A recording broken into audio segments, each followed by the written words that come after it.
وہ وقت جب زمین گرم تھی، دلوں میں اندھیرا تھا اور انسانیت مر چکی تھی۔ عرب کے ریگستان میں اگر کسی گھر میں بیٹی پیدا ہوتی تو خوشی نہیں سناٹا چھا جاتا۔ ماں آنسو چھپاتی، باپ شرم سے سر جھکاتا، کیونکہ اس جہالت کے زمانے میں بیٹی کو رحمت نہیں بوجھ سمجھا جاتا تھا۔ وہ دن جب ایک باپ نے اپنی معصوم بیٹی کو اٹھایا، ہاتھوں میں نرمی تھی مگر دل میں سختی۔ بیٹی خوشی سے بولی، ابا کہاں جا رہے ہیں؟ وہ چپ رہا۔ بیٹی نے کہا، ابا آپ مجھ سے ناراض ہیں؟ وہ چپ رہا، کیونکہ دل کے اندر شیطان چیخ رہا تھا، اگر لوگ جان گئے کہ تمہارے گھر بیٹی ہے تو تم ذلیل ہو جاؤ گے۔ اور وہ باپ جسے اللہ نے باپ بنایا تھا، اپنی ہی رحمت کو ریت کے ٹیلے تک لے گیا۔ وہاں زمین کھودی گئی، بیٹی مسکرا رہی تھی کیونکہ اسے نہیں معلوم تھا یہی اس کی قبر ہے۔ جب باپ نے مٹی ڈالی تو بیٹی نے صرف اتنا کہا، ابا آپ کے کپڑوں پر مٹی لگ گئی ہے۔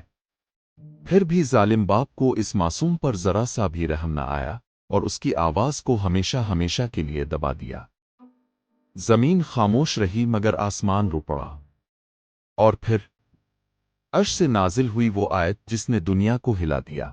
ترجمہ: اور جب زندہ دفن کی گئی لڑکی سے پوچھا جائے گا کس جرم میں تمہیں قتل کیا گیا، یہ الفاظ ظالموں کے دلوں کو چیر گئے اور دنیا بدل گئی۔ پھر آیا اسلام، وہ دین جو اندھیروں میں روشنی بن کر اترا۔ نبی رحمت صلی اللہ علیہ وسلم نے فرمایا، جس نے دو بیٹیوں کی پرورش کی، ان کے ساتھ محبت و عدل سے پیش آیا، وہ میرے ساتھ جنت میں ایسے ہوگا۔ اور اب صلی اللہ علیہ وسلم نے اپنی دو انگلیاں ملا لے۔